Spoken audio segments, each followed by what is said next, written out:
नमस्कार।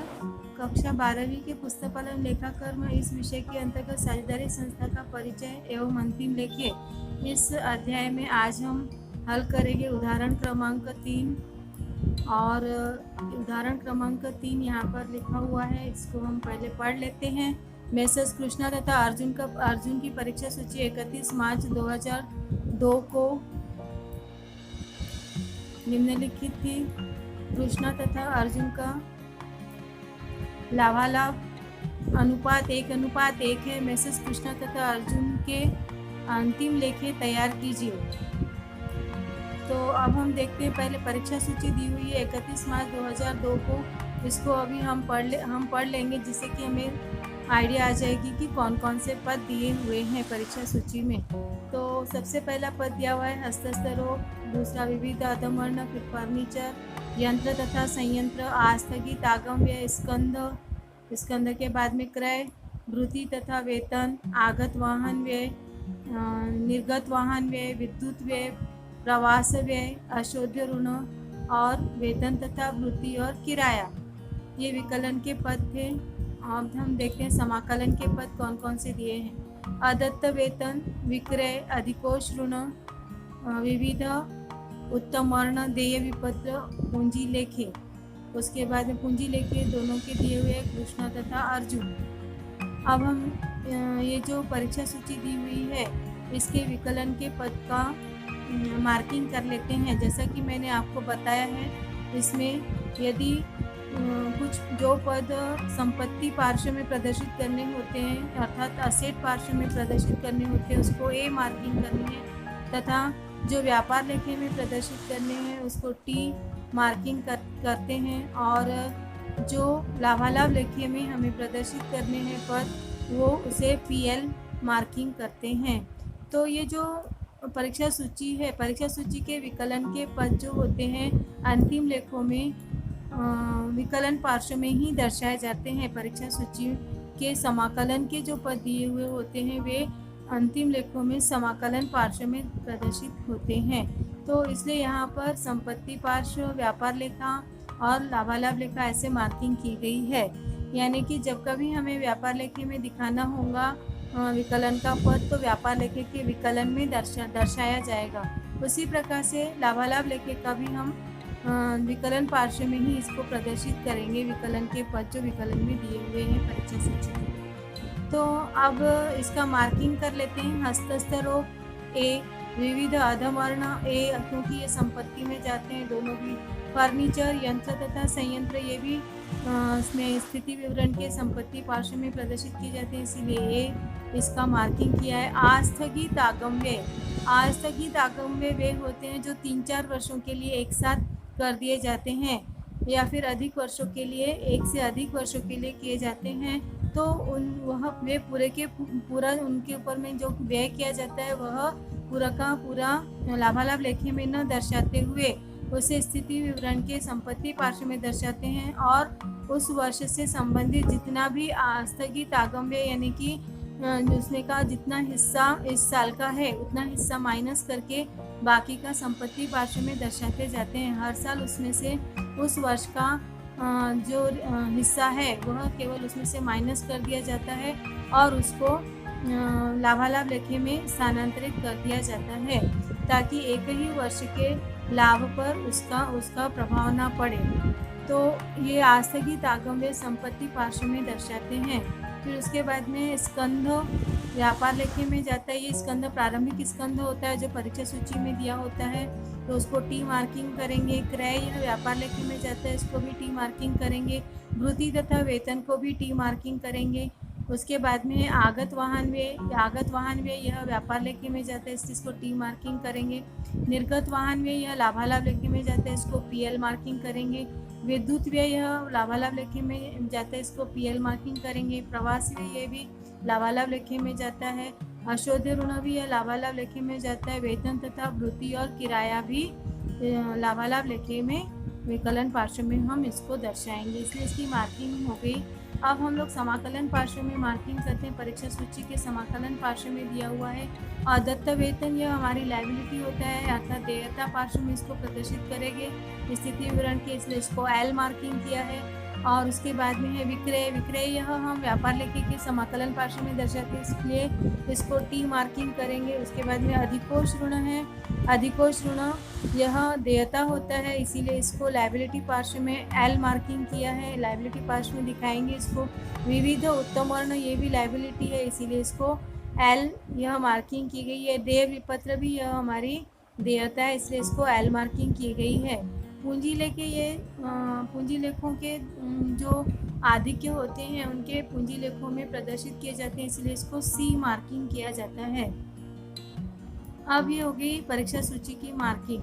अब हम आते हैं समायोजन पे। समायोजनाएं जो दी गई हैं वे हैं 31 मार्च 2002 को अंतिम स्कंद की लागत 59,000 रुपये थी तथा उसका बाजार मूल्य 60,500 रुपये था। तो ये दोनों में से जो भी कम आता है रहता है मूल्य, उसको हम अंतिम लेखों में प्रदर्शित करते हैं।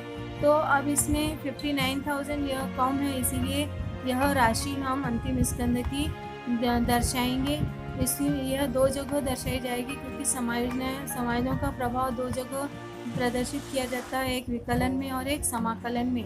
तो 59,000 यह संपत्ति पार्श्व में यानी कि ए में दिखाएंगे और 59,000 टी के समाकलन में अर्थात व्यापार लेखे के समाकलन में इसको प्रदर्शित करेंगे। तो इसकी मार्किंग आ गई ए और टी।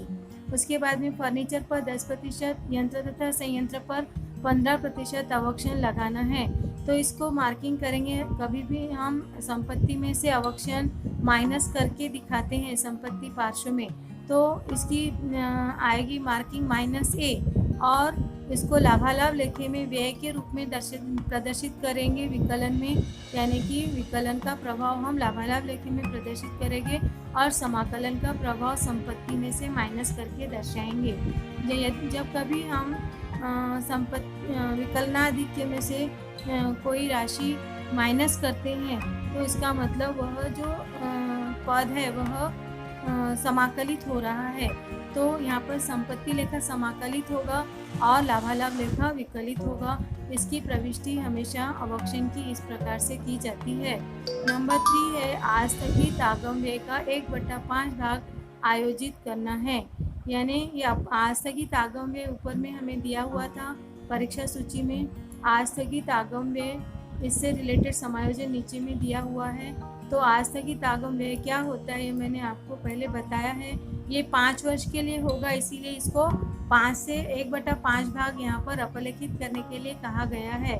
तो आस्थगित आगम व्यय में से 1/5 भाग इस वर्ष से संबंधित है, इसलिए उसको वहाँ से माइनस किया जाएगा, अर्थात -A मार्किंग आएंगी और यही राशि हमको लाभालाभ लेखे में व्यय के रूप में इस वर्ष के व्यय के रूप में प्रदर्शित करनी होगी। उसके बाद में आता है अदत्त किराया। अदत्त किराया यह जो परीक्षा सूची में यहाँ पर किराया दिया गया है जो हम लाभालाभ लेखे में प्रदर्शित करने वाले हैं, उसमें इस साल का अदत्त किराया जो है 4,000 रुपये उसमें ऐड करके दिखाएंगे लाभालाभ लेखे के विकलन पार्श्व में। यह आ गई PL मार्किंग उसकी, और यह इस वर्ष का अदत्त किराया है अर्थात देयता है। अभी तक हमने इसका भुगतान नहीं किया है, इसीलिए इसको देयता पार्श्व में दूसरा प्रभाव दिखाएंगे लायबिलिटी पार्श्व में, तो इसको L मार्किंग करेंगे। नंबर 5 है 5,000 रुपये की वस्तुएं क्रय की गई जिसकी प्रविष्टि नहीं की गई है, अर्थात ये क्रय जो है यह अप्रविष्ट क्रय है। तो अप्रविष्ट क्रय की 2 जगह प्रविष्टि होगी। ये उधार क्रय है ऐसा माना जाएगा और उसकी प्रविष्टि अधमवर्णों में की जाएगी और क्रय में की जाएगी।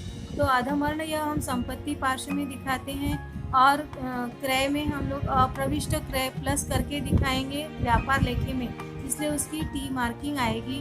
और ये जो है विविध क्रय किया है तो ये हमारे उत्तम वर्ण होते हैं, उधार क्रय है इसीलिए उत्तम वर्णों में प्लस करेंगे। उत्तम वर्ण या देयता पार्श्व में दिखाते हैं इसीलिए इसको L मार्किंग करेंगे। तो कृष्णा द्वारा 5 नंबर नेक्स्ट है, कृष्णा द्वारा 5,000 रुपये की वस्तुएं स्वयं के उपयोग के लिए उठाई गई जिसकी प्रविष्टि नहीं की गई है। तो कृष्णा यह साझेदार है, व्यवसाय का स्वामी है और व्यवसाय के स्वामी के द्वारा जो वस्तुएं उठाई जाती है उसे आहरण कहते हैं। और जब कभी वस्तुएं व्यवसाय से उठाई जाती है या फिर हमारे व्यवसाय से बाहर जा रही है वस्तुएं, तो वह व्यापार लेखे के समाकलन पार्श्व में प्रदर्शित करते हैं, इसलिए इसकी मार्किंग टी करेंगे। एक प्रभाव समाकलन का व्यापार लेखे में प्रदर्शित होगा।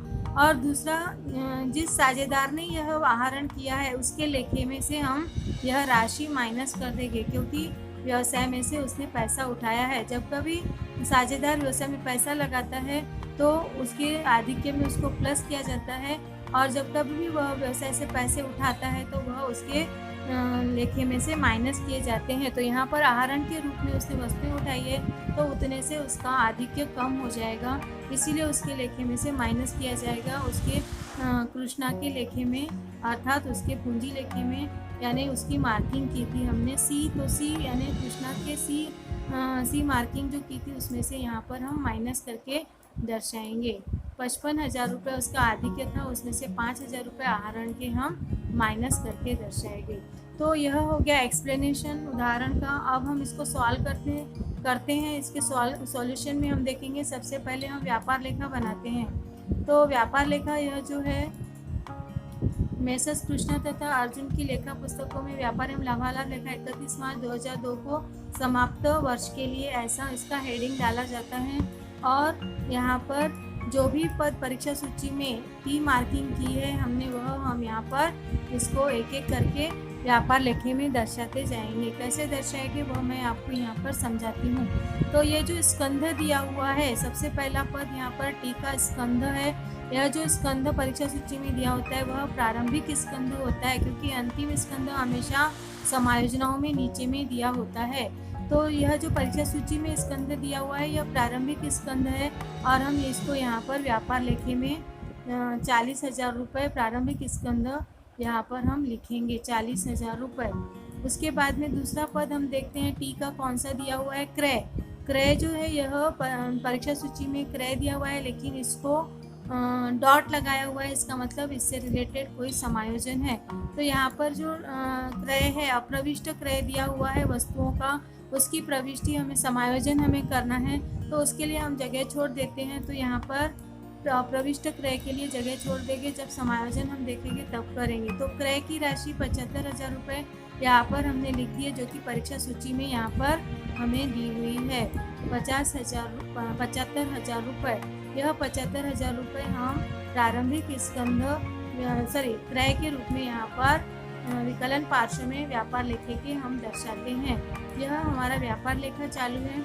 व्यापार लेखे में हम लोग प्लस करेंगे अप्रविष्ट क्रय, जो कि समायोजन में दिया हुआ है, और यह अप्रविष्ट क्रय यहाँ पर हमने लिख दिया है, उसकी टोटल 80,000 रुपये आउटर में हम लिख देंगे। उसके बाद में है क्रय के बाद में वृत्ति तथा वेतन दिया हुआ है। वृत्ति तथा वेतन यह व्यापार लेखे के विकलन पार्श्व में दर्शाते हैं, इसीलिए इसको हमने यहाँ पर व्यापार लेखे के विकलन पार्श्व में यहाँ पर वृत्ति तथा वेतन 32,000 रुपये प्रदर्शित किया है। उसके बाद में यहाँ पर परीक्षा सूची में अगला पद दिया हुआ है आगत वाहन व्यय टी, जिसकी मार्किंग है, सिर्फ वही पद हम ले रहे हैं। तो आगत वाहन व्यय यह व्यापार लेखे में आता है, क्योंकि यह क्रय से संबंधित वाहन व्यय होता है, इसीलिए व्यापार लेखे में दर्शाया जाता है।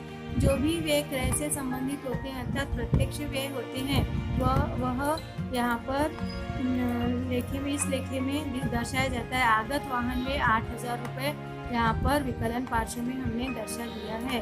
उसके बाद में है नेक्स्ट पद, यहाँ पर परीक्षा सूची में विकलन पार्श्व में और कोई पद यहाँ पर दिया हुआ नहीं है। सारे पद हमने व्यापार लेखे के यानी कि टी मार्किंग वाले हमने व्यापार लेखे में लिख दिए हैं। अब समाकलन पार्श्व में चलते हैं। समाकलन पार्श्व में दिया हुआ है अदत्त वेतन, यह लायबिलिटी है। विक्रय है टी, जो टी व्यापार लेखे में जाएगा। राशि है उसकी 1,54,500। यह हम लोग यहाँ पर व्यापार लेखे के समाकलन पार्श्व में विक्रय के रूप में 1,54,500 रुपये यहाँ पर हम प्रदर्शित करते हैं। अब इसके बाद में ये हो गए परीक्षा सूची के पद, क्योंकि और कोई पद समाकलन में व्यापार लेखे का अर्थात टी मार्किंग वाला दिखाई नहीं दे रहा है। तो अब हम चलते हैं समायोजनाओं पर। समायोजनाओं में जो भी पद टी वाले हैं वो वाले उन पदों की हम लोग प्रविष्टि व्यापार लेखे में करेंगे। 31 मार्च 2002 को जो यह अंतिम स्कंध दिया गया है 59,000, इसकी हमको प्रविष्टि करनी है क्योंकि बाजार मूल्य इससे अधिक है। इसीलिए यह समाकलन पार्श्व में व्यापार लेखे के हम दर्शाते हैं। हमने प्रारूप जब पढ़े थे तब हमने आपको बताया था कि इसमें अंतिम स्कंध जो होता है वह यहाँ पर लिखा जाता है। अंतिम स्कंध थोड़ी जगह छोड़ के नीचे लिखना चाहिए क्योंकि यहाँ पर और समायोजन के पद आने के हैं। तो अंतिम स्कंध 59,000 हमने यहाँ पर समाकलन का प्रभाव दिखा दिया क्योंकि अभी हम टी व्यापार लेखा बना रहे हैं, इसीलिए टी मार्किंग वाले पद ले रहे हैं सिर्फ, क्योंकि इसके 2 जगह प्रभाव होते हैं समायोजन के, आपको पता है। तो जो दूसरा प्रभाव है हम उसको वो लेखे में जब संपत्ति पार्श्व में हम लेखांकन संपत्ति पार्श्व अर्थात स्थिति विवरण हम जब तैयार करेंगे तब इसको हम दर्शाएंगे। फर्नीचर पर 10% और यंत्र सामग्री पर अवक्षय, इसमें टी का मार्किंग नहीं है। इसके बाद में टी का मार्किंग यहाँ पर दिया हुआ है नंबर 5 के समायोजन में। 5,000 रुपये की वस्तुएं क्रय की गई जिसकी प्रविष्टि नहीं की गई है। तो जिसकी प्रविष्टि नहीं की गई उसको अप्रविष्ट क्रय कहते हैं। तो अप्रविष्ट क्रय हम यहाँ पर विकलन पार्श्व में व्यापार लेखे के ऑलरेडी हम दिखा चुके हैं। यहाँ पर क्रय में ऐड किया है, अर्थात क्रय लेखा क्या हो रहा है, विकलित हो रहा है। तो यह विकलित होने के बाद में टोटल आ गई थी हमारी 80,000 रुपये। ये हो गया हमारा व्यापार लेखा, क्योंकि अभी इसमें टी के सारे पद हमने दिखा दिए हैं। तो टी का कोई भी पद अभी बाकी नहीं बचा है, इसीलिए अब हम जो है व्यापार लेखे की टोटल कर लेंगे। व्यापार लेखे के टोटल करते समय हमें यह देखना चाहिए कि कौन से पार्श्व की टोटल ज़्यादा दिखाई दे रही है। तो यह समाकलन पार्श्व की टोटल 2,18,500 हमें ये ज़्यादा दिखाई दे रही है और विकलन पार्श्व की टोटल हमें कम दिखाई दे रही है। तो समाकलन पार्श्व की 2,18,500 यहाँ पर पेंसिल से लिख देना है और उसके बाद में विकलन की टोटल ये करनी है 40 + 80 + 32 + 60, इसकी टोटल आती है 1,60,000। 1,60,000 2,18,500 में से माइनस करने पर सकल लाभ हमारा आता है 58,500। तो ये 58,500 हमारा सकल लाभ हमने यहाँ पर दिखाया है व्यापार लेखे के विकलन पार्श्व में 58,500, जिसको लाभालाभ लेखे को स्थानांतरित करना है। अब हम बनाएंगे यहाँ पर लाभालाभ लेखा। ये व्यापार लेखा हमने बना लिया है। व्यापार लेखे का जो आधिक्य निकलता है 58,500, सबसे पहले वह हम लोग यहाँ पर लाभालाभ लेखे में, ये जो है लाभालाभ लेखे में हमको यहाँ पर स्थानांतरित कर देना है। सकल लाभ ये व्यापार लेखे से यहाँ पर समाकलन पार्श्व में लाभालाभ लेखे के स्थानांतरित होता है। तो इसकी प्रविष्टि होती है व्यापार लेखा विकलित और लाभालाभ लेखा समाकलित। तो समाकलन पार्श्व में हमने यहाँ पर 58,500 सकल लाभ स्थानांतरित करके दिखाया है। अब हम लाभालाभ लेखा जो है यह पीएल की जो मार्किंग हमने यहाँ पर की हुई है इसमें परीक्षा सूची में, उसके ऊपर से हम लोग यहाँ पर ये पद पीएल के जो पद है वह लेते जाएंगे और लाभालाभ लेखे के विकलन पार्श्व में लिखते जाएंगे। तो यहाँ पर पीएल में जाने वाला अर्थात प्रॉफिट एंड लॉस अकाउंट में अर्थात लाभालाभ लेखे में जाने वाला पहला पद है निर्गत वाहन व्यय। तो निर्गत वाहन व्यय हमने यहाँ पर लाभालाभ लेखे के विकलन पार्श्व में यहाँ पर दिखाया है निर्गत वाहन व्यय 12,000 रुपये।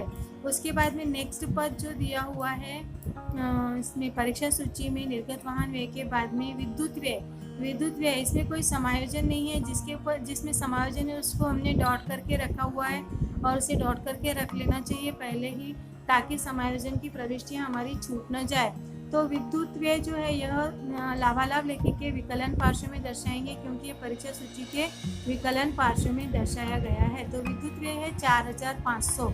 उसके बाद में नेक्स्ट पद दिया हुआ है यहाँ पर प्रवास व्यय, इसमें भी कोई समायोजन नहीं है। इसको हम यहाँ पर डायरेक्टली आउटर कॉलम में प्रवास व्यय हम दर्शा देंगे, प्रवास व्यय 2,100।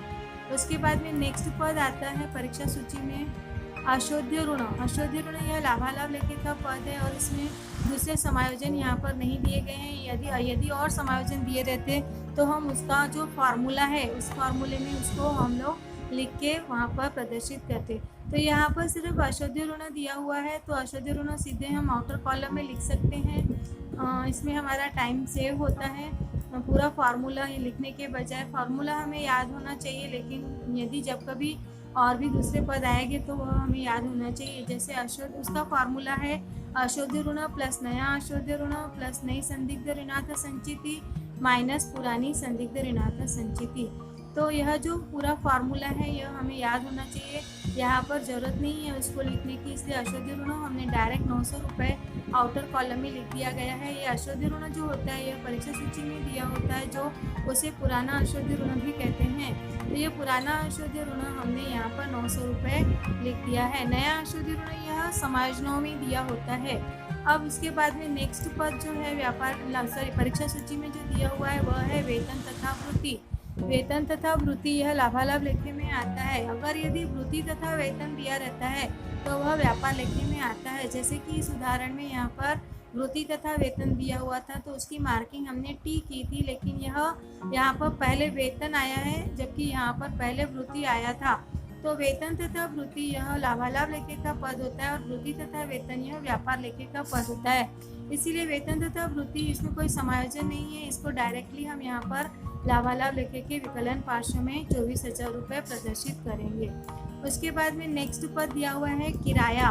किराया इसके ऊपर में यहाँ पर डॉट किया हुआ है, इसीलिए इसको समायोजन में जाके देखना पड़ेगा कि इससे रिलेटेड क्या समायोजन दिया हुआ है।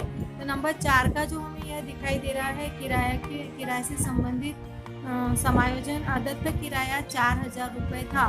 तो 4,000 रुपये इस वर्ष का किराया है और टोटल 30,000 हमने पेमेंट कर दिया है, लेकिन 4,000 का अभी भुगतान करना बाकी है।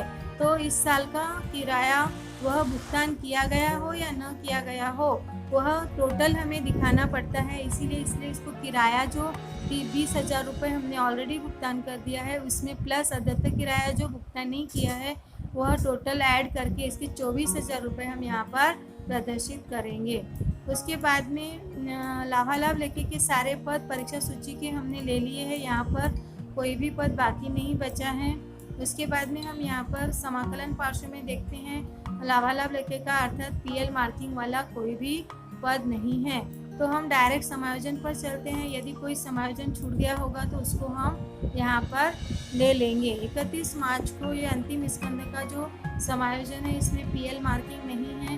नेक्स्ट जो है इसमें पीएल मार्किंग है, यहाँ पर पीएल मार्किंग की गई है। फर्नीचर पर 10% तथा यंत्र तथा संयंत्र पर 15% अवक्षण लगाना है। तो परीक्षा सूची में हमें देख लेना चाहिए कि फर्नीचर की राशि कितनी है और यंत्र और संयंत्र की राशि कितनी है। तो फर्नीचर की राशि है यहाँ पर 14,000 रुपये। 14,000 रुपये के ऊपर में 10% फर्नीचर का अवक्षण आता है। यहाँ पर हम शॉर्ट में ओरली हम कैलकुलेट कर सकते हैं। 14,000 का 10%, एक जीरो कट कर दिया तो 10% हमें प्राप्त होता है 1,400 रुपये। यह लाभालाभ लेखे के विकलन में अवक्षण इस हेड के अंतर्गत हम प्रदर्शित करेंगे। उसके बाद में नेक्स्ट जो दिया हुआ था यंत्र तथा संयंत्र के ऊपर में 15% यहाँ पर अवक्षण हमें कैलकुलेट करना था। यह भी हम ओरली कर सकते हैं। अभी इसमें दिया हुआ है यंत्र तथा संयंत्र 25,000, तो 25,000 का 10% आ जाएगा 2,500 और उसका आधा 5% वो आता है 1,250 तो इस प्रकार से 1,250 और 2,500 टोटल 3,750 इसके ऊपर अवक्षण आता है 15%, अर्थात यंत्र तथा सामग्री का अवक्षण आता है 3,750। इसलिए हमने यहाँ पर लाभालाभ लेखे के विकलन पार्श्व में अवक्षण व्यय के रूप में हम दर्शाते हैं। तो उसे फर्नीचर के साथ में यंत्र तथा संयंत्र का अवक्षण 3,750 इसमें ऐड करके 5,150 आउटर कॉलम में लिखना है। तो इस प्रकार से यह जो समायोजन है पीएल जिसमें मार्किंग की गई थी वह हमने पीएल में एक प्रभाव दिखा दिया। दूसरा प्रभाव हम संपत्ति पार्श्व में इन दोनों संपत्तियों में से अवक्षण को माइनस करके दर्शाएंगे। इसलिए इसकी मार्किंग आई थी -A। इसके बाद में नेक्स्ट समायोजन है आस्थगित आगम व्यय का 1/5 भाग अपलेखित करना है। तो इसमें आस्थगित आगम व्यय परीक्षा सूची में दिया हुआ है, उसको हमने डॉट करके रखा हुआ था। तो 1/5 भाग जो है इस वर्ष से संबंधित होने के कारण वह हम आस्थगित आगम व्यय के रूप में यहाँ पर लाभालाभ लेखे के विकलन में इस वर्ष के व्यय के रूप में प्रदर्शित करेंगे। और दूसरा प्रभाव हम संपत्ति पार्श्व में आस्थगित आगम व्यय में से माइनस करके दर्शाएंगे। तो आस्थगित आगम व्यय इसमें दिया हुआ था, राशि उसकी देख लेते हैं। वह है 30,000। 30,000 का 1/5 यहाँ पर बोला है 1/5 भाग, अर्थात वह आता है 6,000। तो 6,000 हम यहाँ पर विकलन पार्श्व में आस्थगित आगम व्यय का अपलेखन इस प्रकार से यहाँ पर प्रदर्शित करते हैं। तो यह जो है लाभालाभ लेखे के विकलन पार्श्व में प्रदर्शित करते हैं। तो यह ये जो है सारे विकलन के पद यहाँ पर आ गए हैं। अब हम आगे का देखते हैं कि कोई समायोजन में पीएल मार्किंग बचा है क्या। तो अब इसमें जो है समायोजनों में हम यहाँ पर आस्थगित आगम व्यय 1/5 भाग ये हो गया हमारा। उसके बाद में अदत्त किराया जो है 4,000 रुपये। अदत्त किराया हमने पहले ही यहाँ पर 20,000 में प्लस करके पहले ही दिखा दिया है लाभालाभ लेखे में। यहाँ पर जब वो समायोजन आया था तो ये पद आया था उसी समय हमने दिखा दिया है। यहाँ पर क्रॉस चेक करना बहुत ज़रूरी है, कहीं छूट तो नहीं गया है। तो यहाँ पर समायोजन में हम आते हैं वापस फिर से। समायोजन में दिया हुआ है यहाँ पर नेक्स्ट समायोजन 5,000 रुपये की वस्तुएं क्रय की गई थी जिसकी प्रविष्टि नहीं की गई है, तो इसमें पीएल मार्किंग नहीं है। और ये जो लास्ट समायोजन है उसमें भी पीएल मार्किंग नहीं है, अर्थात लाभालाभ लेखे के हमारे सारे पद पूरे हो चुके हैं। तो अब हम इसकी टोटल कर सकते हैं। अब इसकी टोटल करने के लिए पहले हमें देख लेना पड़ेगा कि कौन से पार्श्व की टोटल ज़्यादा दिखाई देती है। इधर सिर्फ एक ही पद है सकल लाभ 58,500, और इधर के जो पद है यहाँ पर 24 और 24 48,000 और 12,000 भी मिला दिए जाए उसमें तो वो आते हैं 60,000 हो जाते हैं। इसका मतलब इधर की टोटल ज़्यादा है, तो विकलन की टोटल ज़्यादा आ रही है, इसका मतलब इसमें शुद्ध हानि निकलती है। जब कभी विकलनाधिक्य आता है तो वह समाकलन पार्श्व में लिखते हैं और उसे शुद्ध हानि कहते हैं। तो विकलन की टोटल हम लोग पहले कर लेंगे यहाँ पर। तो विकलन की टोटल हमारी आती है 78,650। यहाँ पर हमने लिखी है 78,650, पेंसिल से लिखना है इसको। और उसके बाद में यहाँ पर समाकलन में एक ही पद है 58,500, तो 78,650 यह विकलन की टोटल है। समाकलन की टोटल 58,500 आई है, तो इसमें से इसको माइनस कर देंगे तो शुद्ध हानि आती है 20,150। तो 20,150 यह शुद्ध हानि जो है वह साझेदारों के पूंजी लेखों को स्थानांतरित कर दी जाती है। लाभ हो या हानि हो वह साझेदारों के पूंजी लेखों को स्थानांतरित होती है। और इस उदाहरण में यहाँ पर परीक्षा सूची में इनका जो दिया हुआ था अनुपात जो दिया हुआ था वह समान अनुपात दिया हुआ था 1:1, इसीलिए इसकी जो शुद्ध हानि है वह समान अनुपात में यानी कि इक्वली यहाँ पर 1:1 में बांट दिया गया है। 20,150 का आधा आता है 10,075, और कृष्णा के पूंजी लेखे में जाएगा 10,075 और अर्जुन के पूंजी लेखे में जाएगा 10,075। अब यहाँ पर हमने जो ये उदाहरण जो हमने देखा था यहाँ पर, अब इसके आधार पर हमने व्यापार लेखा और लाभालाभ लेखा तैयार कर लिया है। अब इसके जो आधिक्य निकला है शुद्ध हानि, यह स्थिति विवरण में हम पूंजी लेखों में उनके आधिक्य जो है पूंजी लेखों के उसमें से माइनस करके दर्शाएंगे। तो अब हम चलते हैं स्थिति विवरण तैयार करते हैं। अगले स्लाइड में हम देखेंगे कि यहाँ पर स्थिति विवरण किस तरीके से तैयार किया जाएगा। तो यहाँ पर ये उदाहरण में जो भी स्थिति विवरण के पद हैं वे हमको यहाँ से स्थिति विवरण में प्रदर्शित करने हैं। तो ये संपत्ति पार्श्व और देयता पार्श्व के पद हमको यहाँ से उठाने हैं और स्थिति विवरण में हमें प्रदर्शित करना है। तो सबसे पहला पद है हस्तस्थ रोग। हस्तस्थ रोग है 7,000 रुपये, जो हमको यहाँ पर संपत्ति पार्श्व में प्रदर्शित करना है। उसकी ए मार्किंग दी हुई है। हस्तस्थ रोग 7,000 रुपये हमने यहाँ पर प्रदर्शित कर दिया है। उसके बाद में है विविध अधमर्ण, इसमें कोई समायोजन नहीं है इसीलिए यह 21,000 रुपये हम 21,000 रुपये हम संपत्ति पार्श्व में यहाँ पर आउटर कॉलम में प्रदर्शित कर देंगे।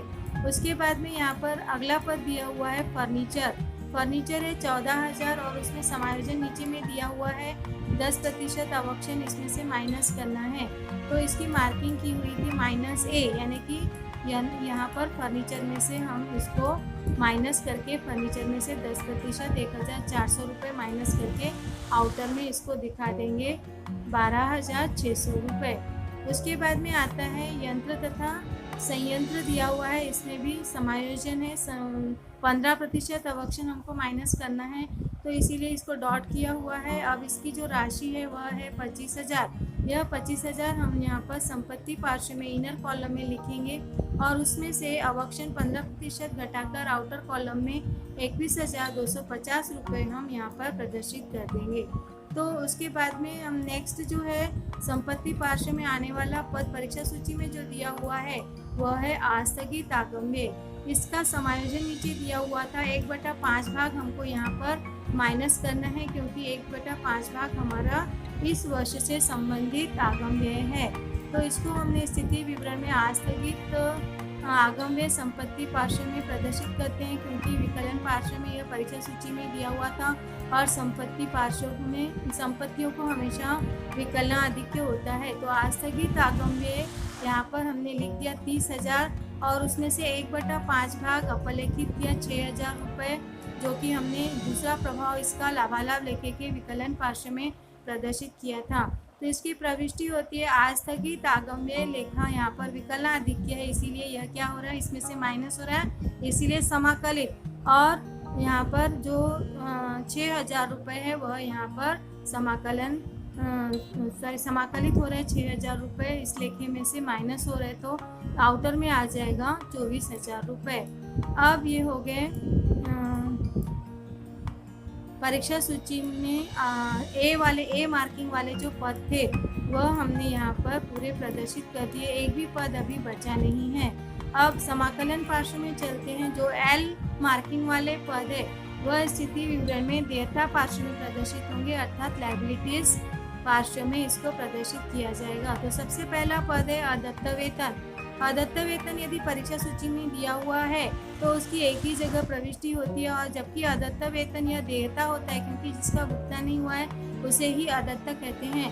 तो इसीलिए इसकी एल मार्किंग की गई है। इसको हम देयता पार्श्व में यहाँ पर स्थिति विवरण के देयता पार्श्व में अदत्त वेतन 1,000 रुपये प्रदर्शित करते हैं।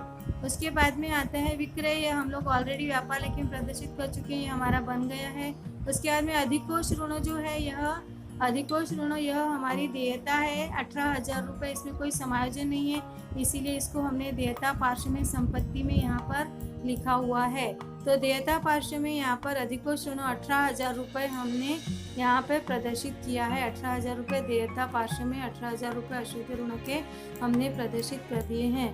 नेक्स्ट पद यहाँ पर परीक्षा सूची में दिया हुआ है विविध उत्तम वर्ण, इसमें समायोजन है इसीलिए इसको डॉट किया है, और यह देयता पार्श्व का पद है, उसकी राशि है 8,000 रुपये। और यहाँ पर विविध उत्तम वर्ण में हमें जो दिया गया है समायोजन वह है 5,000 रुपये की वस्तुएं क्रय की गई थी जिसकी प्रविष्टि नहीं की है, तो उसकी हमने यहाँ पर व्यापार लेखे में प्रविष्टि कर दी थी। अब हमें देयता पार्श्व में अर्थात लायबिलिटी पार्श्व में इसका हमें समायोजन करना है। यह उधार क्रय होने के कारण हमारे उत्तम वर्ण 5,000 रुपये से बढ़ जाएंगे। उत्तम वर्ण जो वे व्यक्ति होते हैं जिनसे हमने उधार क्रय किया है, तो यहाँ पर हमने उत्तम वर्ण जो है विविध उत्तम वर्ण 8,000 रुपये इनर में लिखकर उसमें हमने अप्रविष्ट क्रय 5,000 रुपये ऐड कर दिए हैं और उसको आउटर में 13,000 रुपये टोटल हमने लिख दी है। तो अब ये हो गया समाकलन पार्श्व में विविध उत्तम वर्ण जो दिया था उसका समायोजन के साथ हमने उसकी प्रविष्टि कर दी। अब हम देखते हैं ये क्या है, देय विपत्र। तो देय विपत्र या देयता पार्श्व में हम प्रदर्शित करते हैं, इसकी राशि है 19,000 रुपये। देय विपत्र हमारी लायबिलिटीज होती है। देय विपत्र ऐसे हमारे उत्तम वर्ण होते हैं जिनको हमने लिख के दिया है कि हम विशिष्ट अवधि के भीतर उनकी राशि का भुगतान कर देंगे, तो इसीलिए यह भी हमारी एक देयता है 19,000 रुपये। देय विपत्र यहाँ पर देयता पार्श्व में हमने प्रदर्शित कर दिया है। तो देय विपत्र की राशि है यहाँ पर देयता पार्श्व में, यहाँ पर ये देयता पार्श्व है और ये देय विपत्र हमने यहाँ पर 19,000 रुपये प्रदर्शित कर दिए हैं। तो अब इसके बाद में हम देखते हैं कि बाकी के ये परीक्षा सूची के सारे पद हमारे हो गए हैं। एल मार्किंग वाले समायोजन के साथ हमने कर दिए हैं, लेकिन सिर्फ पूंजी लेखे हमारे बच गए हैं। पूंजी लेखों का आधिक्य दोनों का हमें आधिक्य 55,000 और 60,000 देयता पार्श्व में हमें पूंजी लेखों के अंतर्गत दिखाना है। तो यहाँ पर जो है देयता पार्श्व में पूंजी लेखे, यहाँ पर कृष्णा का पूंजी लेखा 55,000 रुपये और यहाँ पर अर्जुन का आधिक्य 60,000 रुपये हमने प्रदर्शित कर देना है। उसके बाद में इस वर्ष की जो शुद्ध लाभ या हानि आती है उसको हम पूंजी लेखों में दर्शाते हैं। यहाँ पर शुद्ध हानि है इसलिए इसको माइनस किया है, या लाभालाभ लेखे से स्थानांतरित की गई है यहाँ पर, तो यह माइनस होती है शुद्ध हानि। यदि शुद्ध लाभ होता तो हम उसको ऐड करते। तो यहाँ पर जो है शुद्ध हानि हमने इसमें से माइनस कर दी है, तो 44,925 रुपये कृष्णा के आए हैं, लेकिन इसमें समायोजन में एक पद दिया हुआ है आहरण का। तो यहाँ पर कृष्णा ने 5,000 रुपये जो है आहरण किया था। आहरण की राशि है इसमें 5,000 रुपये यहाँ समायोजन में दी गई है। 5,000 रुपये कृष्णा द्वारा वस्तुएं स्वयं के उपयोग के लिए उठाई गई है। तो इसकी मार्किंग थी सी और टी। तो ऑलरेडी हम टी बना चुके हैं, ट्रेडिंग अकाउंट बना चुके हैं और उसमें हमने उसको प्रदर्शित कर दिया है। अब जो सी वाला जो प्रभाव है यानी कि पूंजी लेखा यानी कि कैपिटल अकाउंट में ये 5,000 रुपये हम आहरण के माइनस करते हैं। कभी भी जो आहरण होता है वह पूंजी लेखे में से माइनस होता है, क्योंकि जब कभी व्यवसाय में साझेदार पूंजी लगाता है तो उससे पूंजी बढ़ती है, यदि वह आहरण करता है तो उससे पूंजी घटती है। तो उसका आधिक्य 44,925 से 5,000 रुपये घटाकर आ जाएगा 39,925। अब इसमें अर्जुन का जो आधिक्य था 60,000, उसमें से उसकी शुद्ध हानि 10,075 माइनस करके 49,925 यह इसकी आउटर कॉलम में इसका बैलेंस आता है। और इसके बाद में अदत्त किराया जो है एक यहाँ पर हमारा अदत्त किराए का समायोजन दिया हुआ है, एल मार्किंग है जिसकी यह हमने अदत्त किराया यहाँ पर किराए लाभालाभ लेखे में उसका पहला प्रभाव हम दिखा चुके हैं। लाभालाभ लेखा विकलित हो चुका है, लेकिन समाकलन जो होता है, समाकलन का जो प्रभाव है वह देयता पार्श्व में दिखाते हैं। अदत्त किराया इस वर्ष की देयता है, इसलिए देयता पार्श्व में यहाँ पर अदत्त किराया 4,000 रुपये प्रदर्शित हम करेंगे। तो अब ये हो गया हमारा सारा उदाहरण कंप्लीट हो गया है। पूरे परीक्षा सूची और समायोजन के सारे पद हमने यहाँ पर स्थिति विवरण में लिख डाले हैं। तो अब इसकी टोटल यदि हम करते हैं संपत्ति पार्श्व की, तो वह आएगी 1,44,850। तो उतनी ही टोटल देयता पार्श्व की भी आनी चाहिए, और वह अगर टोटल नहीं आती है, दोनों पार्श्वों की सेम टोटल नहीं आती है, तो इसका अर्थ हमारी कहीं गलती हुई है। तो हमें फिर से पूरा उदाहरण चेक करके देखना पड़ेगा। यहाँ पर हमने यहाँ पर टिप्पणी दी हुई है, जो भी हमने वर्किंग की ऊपर में उसका यहाँ पर टिप्पणी के रूप में हमें लिखना चाहिए। वर्किंग नोट जिसे कहते हैं, यह हमें देना चाहिए। तो ये था आज का हमारा उदाहरण क्रमांक 3 जिसे हमने अभी हल किया। तो अगले जो वीडियो में है हम उदाहरण क्रमांक 4 देखेंगे। तब तक के लिए धन्यवाद।